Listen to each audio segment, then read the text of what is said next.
Franck Ferrand sur Europe 1, au cœur de l'histoire.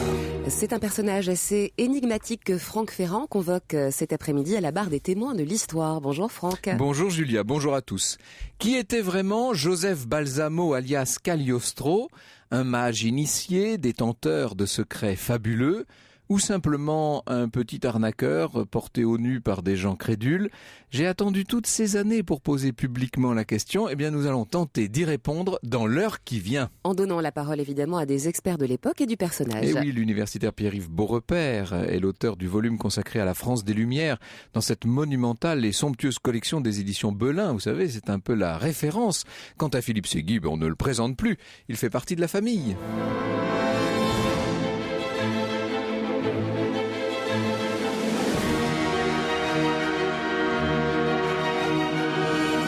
De 13h à 14h sur Europe 1, au cœur de l'histoire. Franck Ferrand.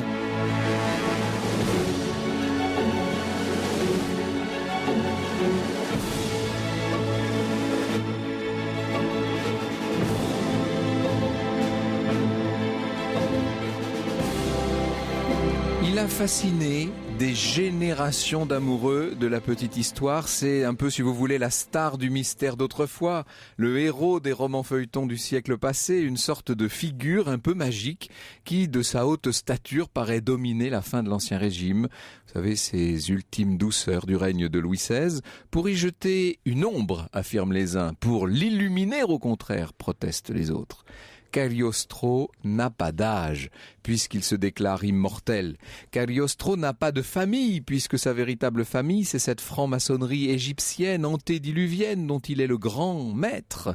Cagliostro n'a pas de patrie, puisqu'il ne se sent investi que de la mission de détrôner les rois. Il est le comte élu, l'élève chéri du sage Altotas, le nourrisson du shérif de la Mecque, fils du dernier roi de Trébizonde, d'Acharat, l'enfant infortuné de la nature. Il est le mage suprême, ce démiurge qui possède le pouvoir de ressusciter les morts et de changer les petits brillants en diamants énormes.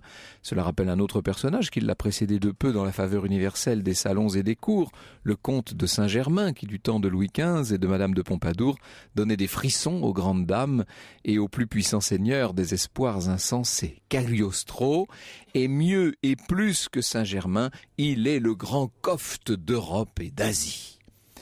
Ça, c'est en tout cas ce qu'on a pu raconter, reproduire, chuchoter, rêver, broder jusqu'en 1912. Parce que depuis, on a publié, d'abord dans la presse, à l'époque c'était le grand quotidien Le Temps, puis dans l'édition, le calepin journal d'un certain Ramon, qui finira géographe, baron, académicien, mais qui avait commencé dans la vie comme secrétaire particulier du dit Cagliostro. Et d'ailleurs Cagliostro qui ne s'appelait pas Cagliostro mais Giuseppe Balsamo dit Beppo. Et si je puis me permettre, autant la vie de Cagliostro a de quoi captiver les foules, autant celle de Joseph Balsamo ne fait pas vraiment rêver. C'est plus banal, disons. C'est moins démiurgique, quoique. Contrairement à ce qu'il a toujours et partout raconté, notre homme n'est pas né au milieu de la mer Rouge, non. Il est né à Palerme, dans le réduit d'un très modeste garde-magasin.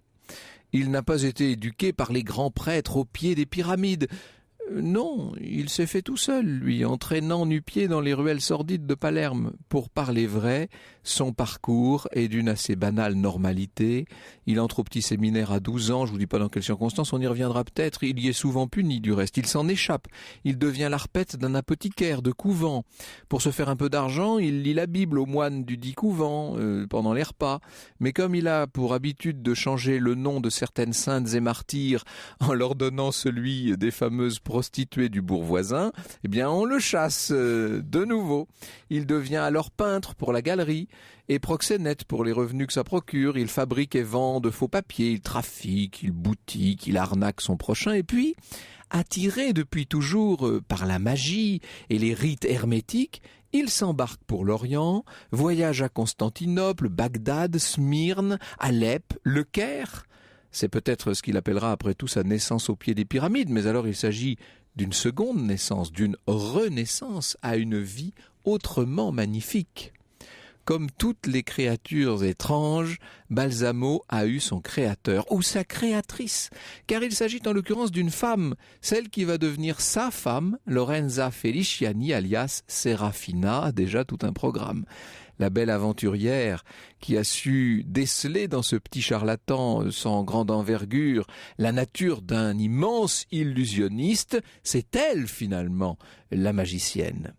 Serafina est très inventive, absolument dénuée de tout scrupule, dotée d'ambition pour deux du moins. Depuis Rome, où les routes de ces deux personnages se sont croisées à Rome, depuis Rome, elle va faire rayonner Cagliostro, c'est son nouveau nom, sur l'Europe décadente, sur l'Europe alanguie des cours où soupire l'ennui et la facilité. Elle sut, nous dit Philippe Erlanger, transformer les contre-vérités en chimères, le proxénétisme en serviabilité, l'escroquerie en art, la superstition en goût du merveilleux. Bref, elle fit jaillir une personnalité du chaos, elle libéra une force prête à frapper le monde. Paul Immortel. Eh oui, alors encore un peu de légende justement si vous voulez. On dit que c'est aux environs de Francfort que Cagliostro aurait découvert un souterrain, et dans ce souterrain un parchemin vieux de 470 ans sur lequel son nom, le nom de Cagliostro, était inscrit en caractères qui avaient été tracés avec du sang. Et sur ce parchemin, par ce parchemin, l'ordre des Templiers, vous savez, ces Templiers persécutés par le roi Philippe le Bel et le pape Clément V, les Templiers auraient légué au futur Cagliostro le soin de leur vengeance. Voilà notre homme investi par ce document du soin de détruire tous les souverains absolus, à commencer bien entendu par le premier, le plus important d'entre eux, par le roi de France. Cagliostro serait passé de Francfort à Strasbourg, là il se serait introduit dans la bonne société et dans quelques soupers plus ou moins brillants, il aurait fini par croiser le célèbre cardinal de Rohan, grand aumônier de France, auquel la belle Serafina aurait fait gentiment sa cour. Finalement, grâce à Rohan, le grand Cofte, comme il se fait appeler, le grand Cofta, dit-on aussi, Cagliostro aurait monté de lui-même la terrible affaire du collier pour se lancer à l'assaut de la monarchie française. Ça, c'est la légende. La vérité, la vérité, disons-le, est beaucoup plus prosaïque. En fait, ils se sont, je vous l'ai dit, rencontrés à Rome, ces deux-là, et alors ils vont commencer par monter des petites arnaques. Alors leur première victime se trouve être quelqu'un d'important, c'est le gouverneur vice-roi de Barcelone, chez lequel Cagliostro a été engagé comme dessinateur, mais auquel il a présenté sa femme, et la femme l'a séduit. De même, cette Serafina va séduire un peu plus tard à Madrid le duc d'Albe, et puis un riche Sicilien. On les retrouve un peu plus tard à Londres. À Londres, ils sont littéralement devenus les gens de confiance. On a parfois mieux placé sa confiance, les gens de confiance d'un lord chez lequel ils sont tout de même hébergés pendant 4 mois. Et puis ils passent en France, on les retrouve chez un certain monsieur Duplessis, qui est intendant du marquis de Prie. Alors Duplessis a eu pitié de la belle madame Cagliostro qu'il a prise avec lui dans sa voiture au cours d'un voyage, il l'a ramenée jusqu'à Paris, tandis que le mari, lui, suivait d'un petit peu loin en chaise de poste, en imaginant déjà ce qu'on allait pouvoir faire d'une si belle relation. 2 ans plus tard, les revoilà en Angleterre. Cette fois, Cagliostro est réputé colonel au service de Sa Majesté le roi de Prusse. Son grand plaisir à l'époque et son tour le plus fameux, c'est de faire signer des papiers à un certain nombre de grands personnages à la fin d'un dîner ou d'un souper. Il fait signer les papiers, puis il met le feu au papier. Tout le monde s'esbaudit quand ensuite de sa poche, Cagliostro ressort les papiers dûment signés. On a vu des illusionnistes nous faire ça 1000 fois, mais à l'époque ça a fait encore son petit effet, cette histoire. Il prétend aussi être capable de faire grossir les diamants. Alors il y a une certaine Lady Fry qui va se laisser avoir. Elle présente un collier de petits brillants, elle met le collier dans un creuset, on fait toutes les incantations nécessaires et puis finalement le collier a carrément disparu. On va le retrouver où? Dans les bagages de nos 2 amis qui sont sont arrêtés, procès, emprisonnement, tracasseries diverses. Finalement, les voilà à Amsterdam, d'Amsterdam à Bruxelles, et les voilà partis pour Saint-Pétersbourg, où Cagliostro est devenu colonel espagnol cette fois. Et allons-y, à Saint-Pétersbourg, le médecin de l'impératrice a traité Cagliostro de charlatan. Alors, à ce moment-là, Cagliostro lui dit « Si je suis charlatan, monsieur, nous allons bien voir, nous allons faire un duel de poison. » Et l'autre se dérobe. En attendant, l'impératrice finit par les expulser. Il se retrouve à Varsovie. De Varsovie, il passe à Francfort. C'est là que Cagliostro n'a pas découvert le parchemin dont je vous parlais tout à l'heure. Et puis de Francfort, effectivement, ils vont passer gentiment en Alsace, à Strasbourg. C'est là qu'ils rencontrent le cardinal de Rohan. Alors ça, c'est la partie authentique de la fable, si je puis dire. Chez Rohan, Cagliostro va exécuter le célèbre tour de la carafe. Vous savez, il installe une carafe d'eau très pure sur une table, il l'installe derrière un paravent, il y a devant la carafe un enfant qui dit ce qu'il voit dans la carafe ou ce qu'il est censé voir, et derrière le paravent, Cagliostro, sans rien voir ni savoir, ni même connaître l'assistance, interprète les réponses candides de l'enfant. Le cardinal, dit-on, adore ce tour, et peu à peu, il va faire de son nouvel ami Cagliostro et de la belle Madame de Cagliostro ses meilleurs amis. C'est lui qui les amène à Paris. Ils font leur début dans le grand monde, si je puis dire, à l'été 1781. Et à ce moment-là, ils ont besoin pour le tour de la carafe, qui est devenue d'ailleurs une boule de cristal remplie d'eau très pure, ils ont besoin d'une complice, ils ont besoin d'une jeune femme très pure. Alors ça sera une certaine mademoiselle de la Tour. Le problème, c'est que cette mademoiselle de la Tour, elle est la nièce d'une certaine Madame de la Motte, et que Madame de la Motte, vous le savez, c'est la principale instigatrice de la plus célèbre arnaque de l'époque et de la fin de l'Ancien Régime. Madame de la Motte, c'est l'une des protagonistes de l'affaire du collier. Franck Ferrand sur Europe 1, au cœur de l'histoire. Et nous sommes précisément sur Europe 1, au cœur de l'histoire de la célèbre affaire du collier, Franck. Ah oui, cette affaire du collier dans laquelle le pauvre cardinal de Rohan a été embringué malgré lui. Je ne dis rien de la reine Marie-Antoinette qui, elle, était complètement extérieure à l'affaire, mais qui a été finalement, politiquement en tout cas, la principale victime de l'histoire. Les principaux protagonistes, ce sont des arnaqueurs, dont Madame de la Motte, bien entendu, qui se faisait appeler Madame de la Motte Valois. Il descendait par l'escalier de service de la famille des rois de France, des Valois.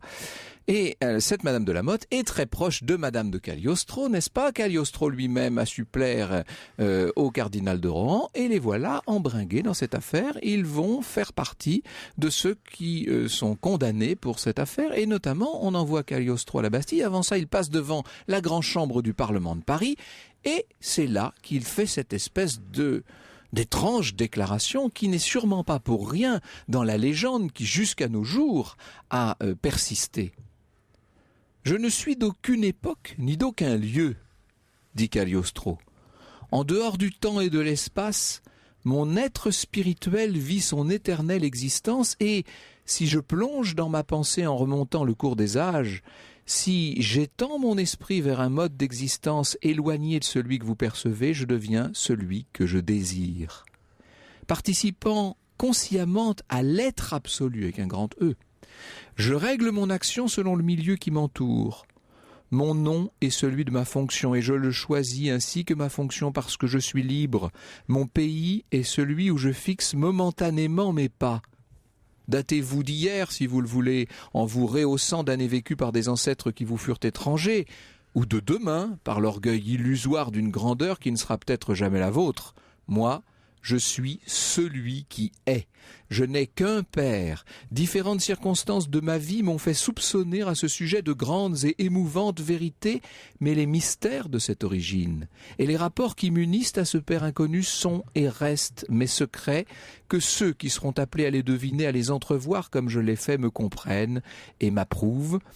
Quant au lieu, à l'heure où mon corps matériel, il y a quelques 40 ans, se forma sur cette terre, quant à la famille que j'ai choisie pour cela, je veux l'ignorer, je ne veux pas me souvenir du passé pour ne pas augmenter les responsabilités déjà lourdes de ceux qui m'ont connu, car il est écrit « Tu ne feras pas tomber l'aveugle ». Je ne suis pas né de la chair ni de la volonté de l'homme, je suis né de l'esprit. Mon nom, celui qui est à moi et de moi, celui que j'ai choisi pour paraître au milieu de vous, voilà celui que je réclame, celui dont on m'appela à ma naissance, ce qu'on m'a donné dans ma jeunesse, ceux sous lesquels, en d'autres temps et lieux, je fus connu, je les ai laissés comme j'aurais laissé des vêtements démodés et désormais inutiles.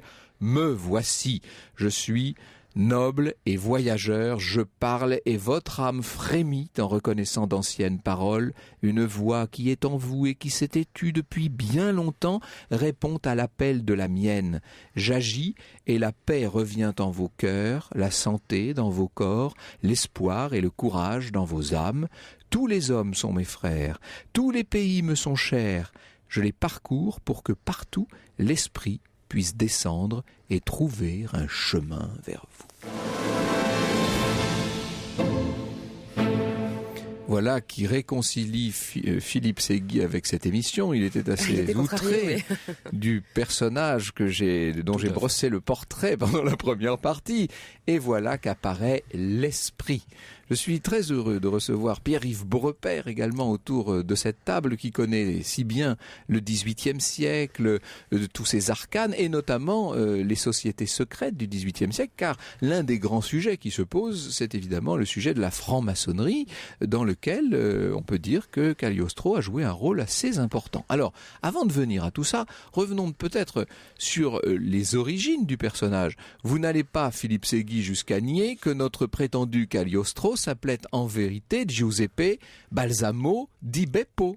Je dirais que je ne le nie pas. Je dirais aussi qu'il n'y a pas fondamentalement de preuves historiques indiscutables qui prouvent que Joseph Balsamo est Cagliostro. En revanche, ce que l'on peut dire dans ce si beau texte, que je vous remercie, cher Franck Ferrand, d'avoir dit, et qui force, je dirais, non pas seulement le respect, mais une attention ferme, en effet, que nous dit Cagliostro, il est né de l'esprit, peut-être s'est-il, je dirais, greffé sur un personnage de chair et de sang, ce petit escroc assez minable en effet, qui se serait appelé Joseph Balsamo. Qu'y a-t-il de commun entre un personnage aussi remarquable et qui nous livre son testament d'humaniste, et en effet ce proxénète minable né sur les bords de la Sicile? Rien.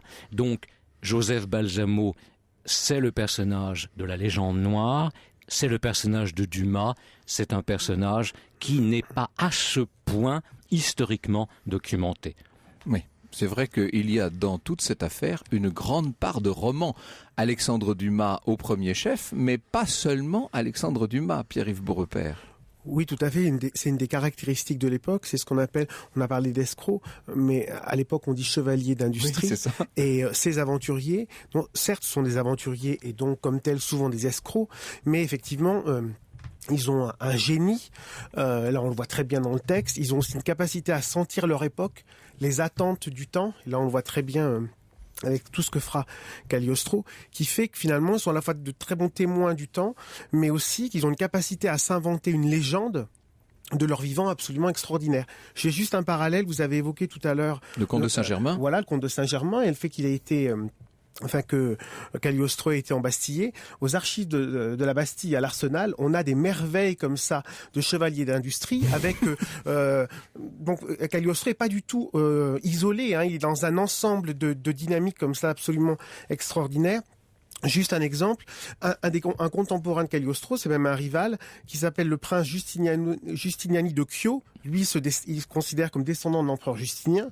En fait, c'est un instituteur de l'Orléanais qui s'est inventé de toutes pièces une généalogie, mais qui aussi, comme Cagliostro, présentés à la cour, aux plus grands, etc. Donc leurs vies sont des romans. Mais alors, ce qui est intéressant dans le texte, effectivement, dans la présentation que Cagliostro donne de lui-même aux parlementaires, aux membres de la Grande Chambre du Parlement de Paris, c'est-à-dire au tribunal, hein, tout simplement. À l'époque, on est en face d'une instance judiciaire. Ce qu'il y a d'intéressant dans cette présentation, c'est qu'il y a une nette dissociation entre l'identité, entre l'être contingent, si je puis dire, et puis l'être avec un grand E qui lui est spirituel. D'où un Cagliostro a-t-il pu tirer de tel type d'enseignement? Est-ce qu'on connaît les sources auxquelles il allait puiser? Il y en a très nombreuses à l'époque. Il y a le fait que on est dans ces années où on est passionné par ce qu'on appelle les hautes sciences.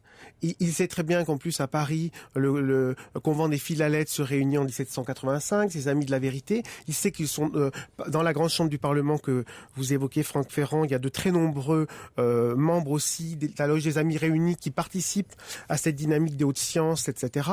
À la même époque, on a les Illuminés d'Avignon qui écoutent les prophéties de la Sainte Parole. Donc là aussi, il est parfaitement en phase avec la recherche du mystère dans cette grande société. Le mystère dont il s'entoure, dans lequel il se drape, est peut-être aussi, et c'est ce qu'il y a d'intéressant, je crois, dans cette émission, c'est ce que nous avons à chercher nous, est peut-être aussi un véritable mystère. Alors on va essayer de le percer, et notamment on va en venir au rôle qu'a pu jouer Cagliostro dans la franc-maçonnerie. Jusqu'à 14h sur Europe 1.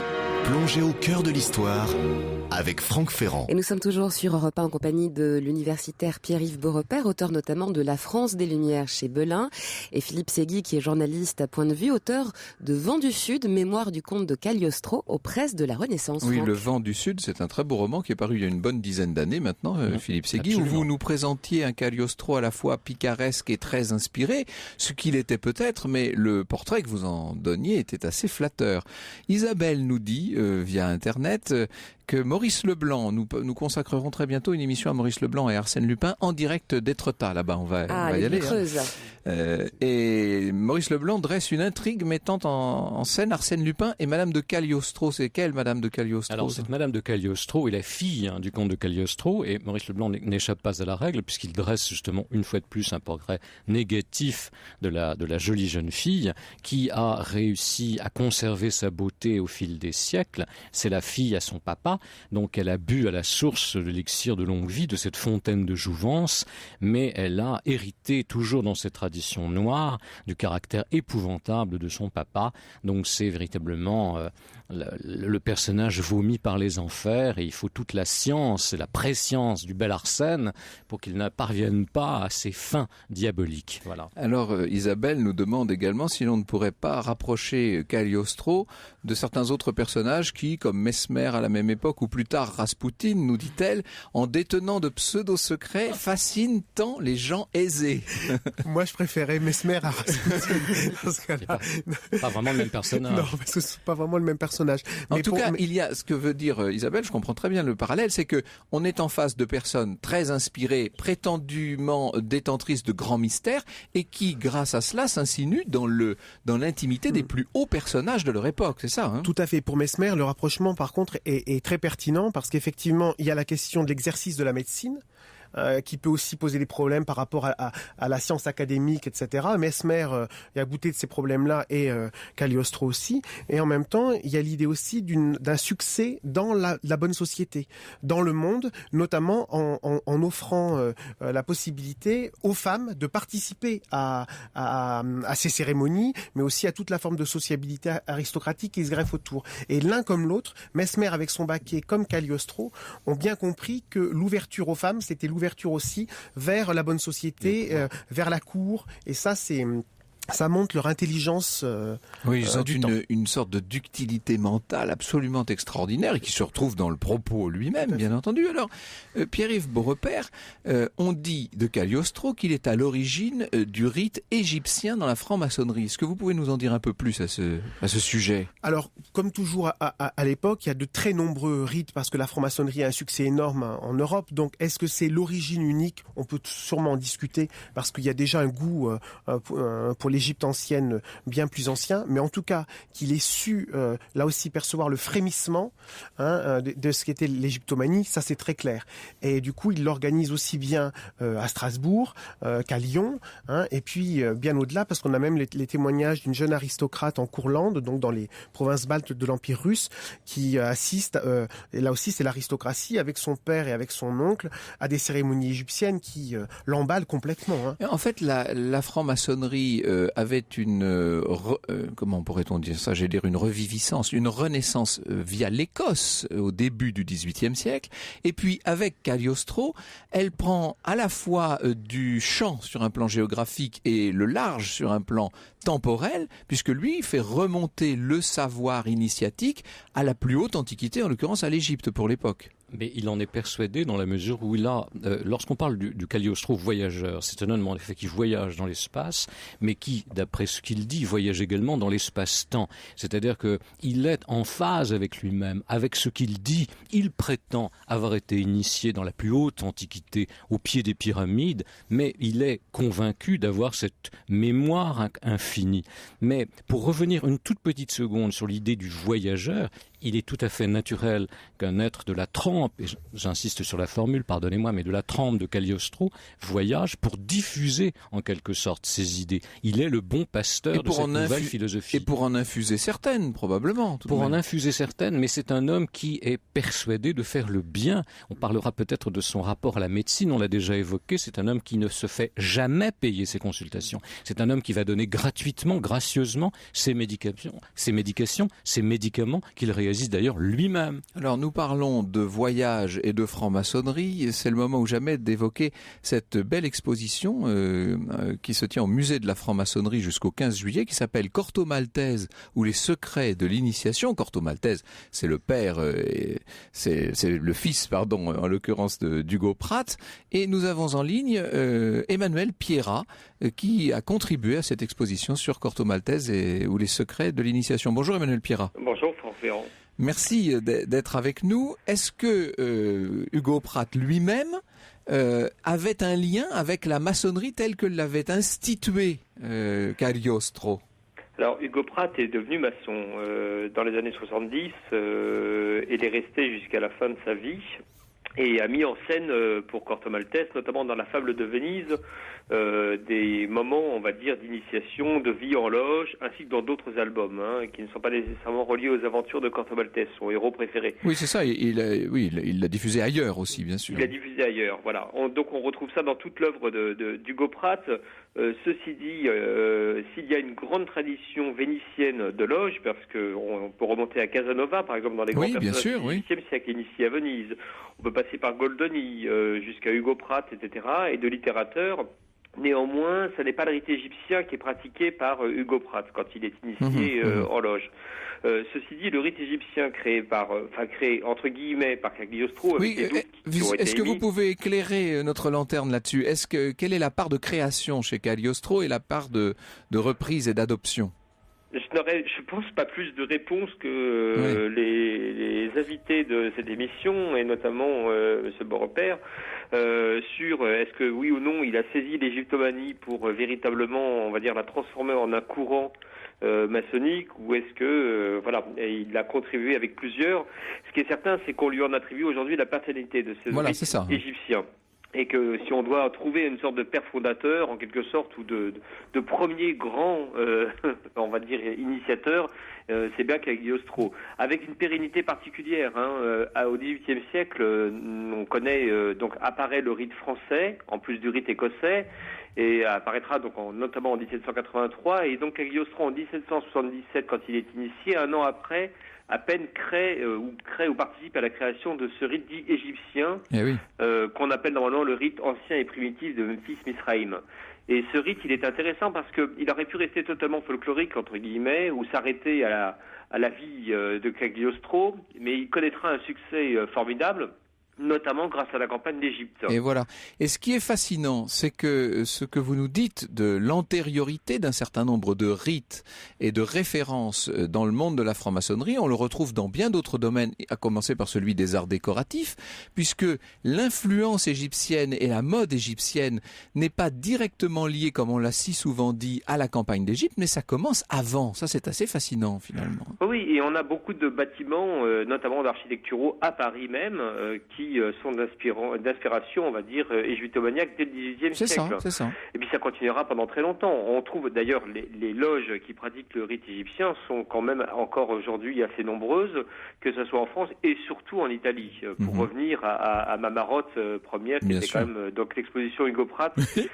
Alors qu'est-ce qu'on voit dans cette expo Hugo Pratt au musée de la franc-maçonnerie? Qu'est-ce qu'on voit? On y voit, on va dire, dire, beaucoup de planches originales d'Hugo Pratt mettant en scène donc la franc-maçonnerie, des aquarelles, des dessins, donc des planches d'albums fameux. On y voit notamment des tabliers portés par Hugo Pratt lorsqu'il a atteint un certain nombre de grades ou de degrés dans sa progression maçonnique. On y voit notamment une chose très intéressante qui est l'épée, on va dire maçonnique pour simplifier les choses, que le père d'Hugo Pratt avait volé en tant que fasciste à la loge vénitienne dans laquelle Hugo Pratt sera initié bien plus tard. Donc son père fasciste dans les années 20 vole une épée qui se trouve, une épée symbolique, qui sert au rituel dans cette loge à Venise. Et le fils la rapportera quasiment 50 ans plus tard pour pouvoir être adoubé en quelque sorte par la même épée.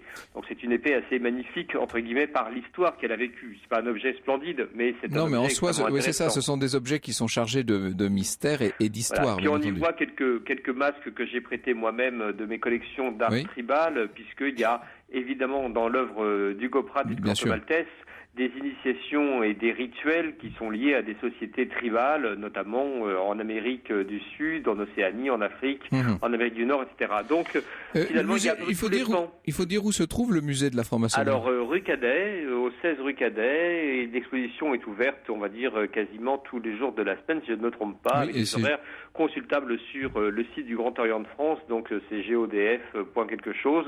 C'est assez facile à trouver, et le musée, c'est ouvert évidemment à tout le monde. Le musée, c'est www.museefm.org. Merci beaucoup, c'est encore plus précis que mes propres informations et pourtant j'y vais souvent. Merci beaucoup Emmanuel Pierrat. Merci. Je rappelle que vous êtes aussi l'auteur bien sûr des grands textes de la franc-maçonnerie décryptés. C'est édité par First et ça permet évidemment de se replonger justement dans toute cette tradition-là.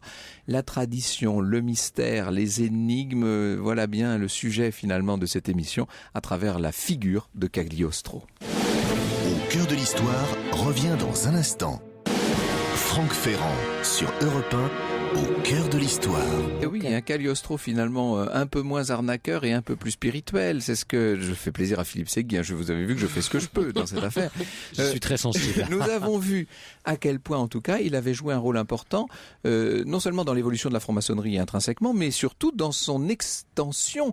Car ce qui est extraordinaire, c'est qu'il va mettre la maçonnerie à la mode, notamment dans la France de la toute fin de l'Ancien Régime. Philippe Segui. Il met la maçonnerie à la mode dans toutes les capitales de l'Europe.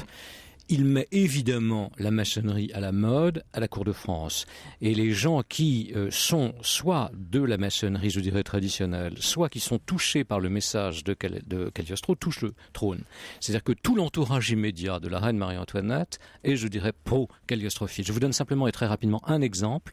Dans ses mémoires, la baronne d'Oberkirch raconte, qui est donc grande mémorialiste, exactement, près d'Alsace, raconte justement ses rencontres à la cour du cardinal de Rohan avec Cagliostro. Or, cette femme écrit combien elle est touchée, combien elle est impressionnée de ce que Cagliostro lui dit sur elle-même, sur son enfance, sur sa famille, sur son mari, sur ses enfants, éléments qui ne sont connus que d'elle seule. Donc cette franc-maçonnerie, qu'elle soit égyptienne ou non, se répand dans tous les salons. On ne parle plus que de Cagliostro. Et par les femmes aussi, ce qui n'est pas négligeable. Il y a une augmentation de la fréquentation féminine. Oui, tout à fait. Et là, le fait qu'il est prévu dans sa maçonnerie égyptienne aussi bien des activités pour les hommes que pour les femmes, alors que souvent elles étaient dans une position seconde par rapport aux hommes. Ça aussi, c'est une très bonne sensibilité aux attentes des femmes en termes de sociabilité aristocratique à la fin du XVIIIe. Alors tout ça va néanmoins finir assez mal, c'est ce qu'il faut dire. On pourrait penser qu'un Cagliostro immortel et qui a atteint un tel niveau va finir brillamment, pas du tout. On retombe aussi bas que là d'où l'on était parti en quelque sorte. La fin de la vie de Cagliostro est assez pénible. Il faut dire aussi qu'il y a à partir de ce moment-là dissension entre les deux, parce qu'on parle toujours de Cagliostro, on a très peu parlé de Serafina, de cette femme qui est toujours avec lui, qui est derrière lui en quelque sorte. À partir du moment où ces deux-là ne s'entendent plus, c'est le début de la fin. Pierre-Yves Beaurepaire. Oui, tout à fait. Et en fait, sa trajectoire, fait vraiment d'une ascension fulgurante et puis aussi de cette chute aussi brutale, là encore, est caractéristique de celle de la plupart de ces chevaliers d'industrie du XVIIIe siècle, de ces aventuriers, et finalement participe aussi de la légende. D'une certaine façon. Et puis, il y a le fait que, autant dans certaines capitales, on est très bien accueilli, à Rome, on est encore dans le régime de l'Inquisition du Saint-Office. Et donc là, forcément, pour toutes sortes de raisons, c'est se jeter dans la gueule du loup.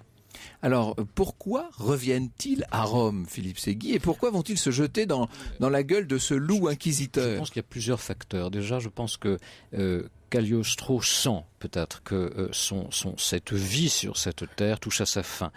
Son épouse est italienne, comme lui, visiblement. Sa famille lui manque. Et elle va subir la pression intense des siens. Et il y a toujours cette question de salut, finalement, qui est essentielle.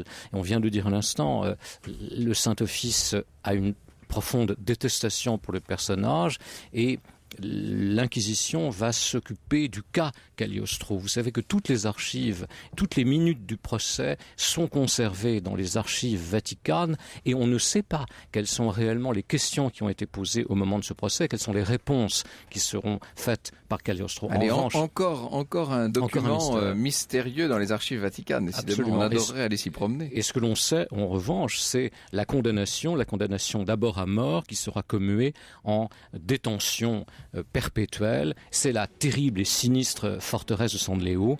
C'est un cul de basse-fosse et c'est certainement un assassinat. Je pense que Cagliostro sera étouffé par l'un de ses gardiens, étranglé par l'un de ses gardiens. Le vent du soir, c'est le titre du roman. Le vent du sud, pardon. C'est le titre du roman que vous aviez consacré à Cagliostro il y a une douzaine d'années. Merci Philippe Séguy, merci Pierre-Yves Beaurepaire. J'espère que nous avons été à peu près neutres et équilibrés sur un sujet nébuleux, s'il en fut jamais.